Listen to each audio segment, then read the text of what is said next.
Gotta make it manifest, bro. Ain't nobody gonna do it better than you. Man, look at me, man. Look at me, man. Yes, sir. Got my boy right. Let's go. I'm in the lead. Man, look at me, man. Look at me, man. Welcome back to Cuts of Wisdom presents the Voices of Change podcast, and this is episode number 4. And man, I can't thank you enough, all my listeners that have tuned in and given me feedback. We've had some great guests on the first 3 episodes. We had Mr. Harry Hayes with Mothcore. We had Louisiana Hood on episode 3. He brought it. He brought some fresh perspective to the DJing arena, and he really gave me some good feedback, and also gave me some flowers on the last episode. But today we have another great guest in the house, and that's Mr. Devontae D the Sauce Guy. Yes, sir. Appreciate you for having me. No problem.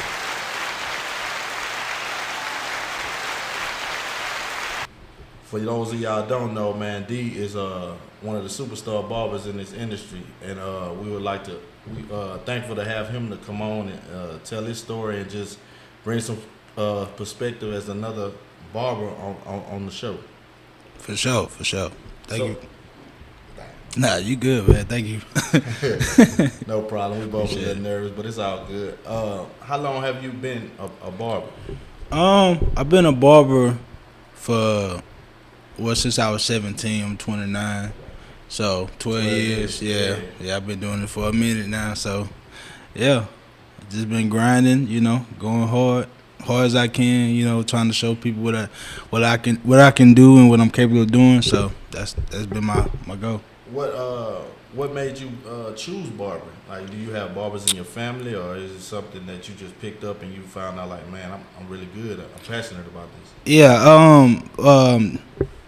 Well, hair is definitely in my family. My grandma did hair. My dad's a barber. My brother's barbers. So we all was into doing hair. Or we seen hair earlier. So yeah, it just kind of leaned into it, I guess. I really didn't know I was gonna be a barber until just hanging with my friends, and that's really how I got started. Hanging with my friends, and one of my friends messed up the other dude's head. No. And we was all like, let me try. Yeah. So, once I got into his head, I kind of figured out how the clip would work. Yeah. And I kind of shook him back a little bit, and then they just all wanted me to cut their hair after that. So that's how I got started. And so you got, you said that was with your friends. So what area do you grew up in? Where you from? I'm from LeCount, Louisiana. Yes, But I moved to Alexandria to start my barber business professionally. So yeah, that's Okay, so how long you been in the Ellick area? It's been a minute. I really can't count on it right now. I can't think about it right now, but I've been here a minute. Yeah.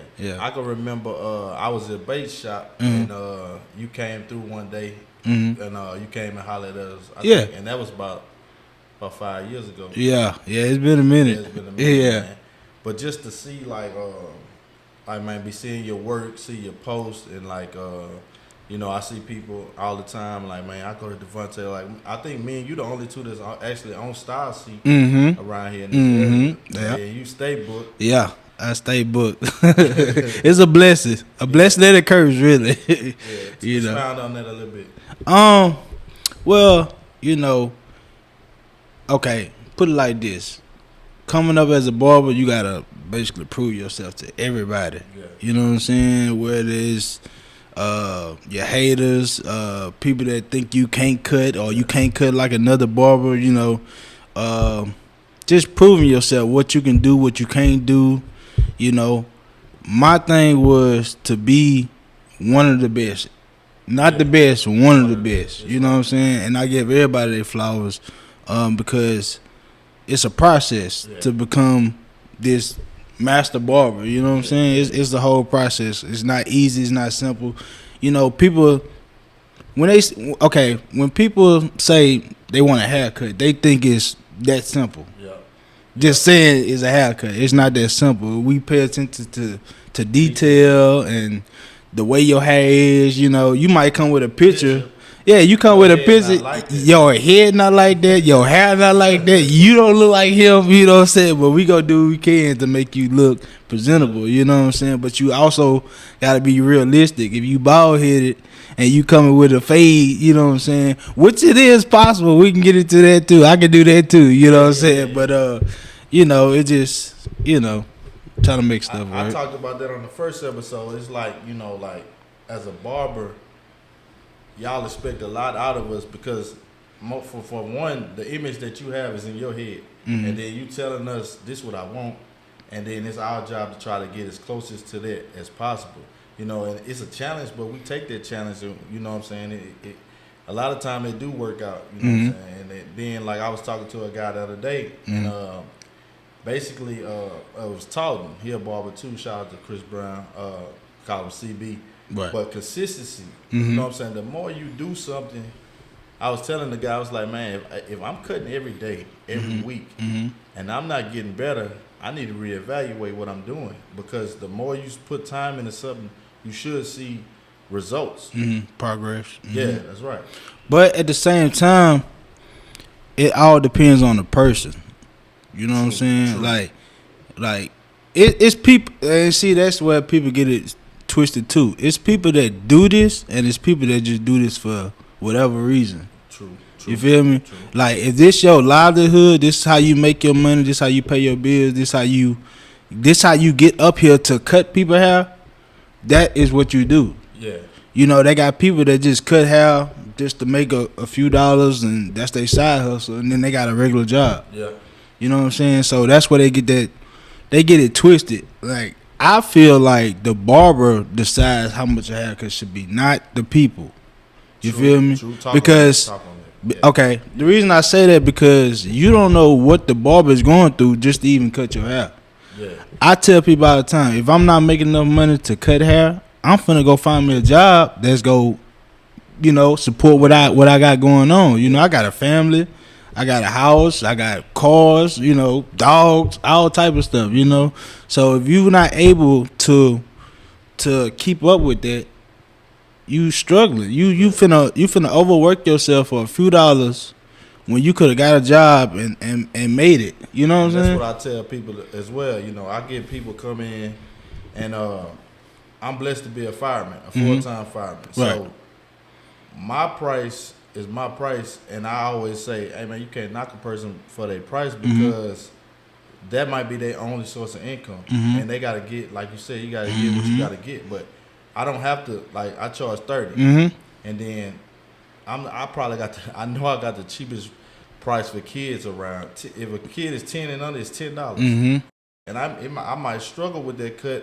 far as like getting that kid to sit down and stuff. But I don't look at it like that, bro. I look at it as like, I'm trying to make it as easy on a mother or a father with a young kid as possible. Okay. I just want to speak on that real quick. Okay, with kids, you know what I'm saying? It's a struggle to cut some of these kids, like, like you say, to get them to be still. You might be trying to line them up, they looking at their phone. You gotta lift their head up every time you line them up, And then the lineup be crooked, then the mama looking like, well, my baby lineup crooked, she ready to blast you, you know what I'm saying? But you ain't telling them to be still, it's a whole bunch that we deal with, It is. Yeah, you can. There's a lot that we deal with. Also, like, even in a sense, like, I do charge $10, but it's very rarely that a person, if their kid gave me a hard time, that they're gonna actually pay me $10. They're gonna give me $20. They're gonna like, yeah, you good. You know what I'm saying? So in that aspect, I always look at it like, man, I'm gonna charge what I really feel in my heart, and then people gonna bless you on top of that. Yeah, facts. Your gift is gonna make room for you. I have a lot of people that tip me, period. And I'm so grateful, and I'm thankful for all my clients.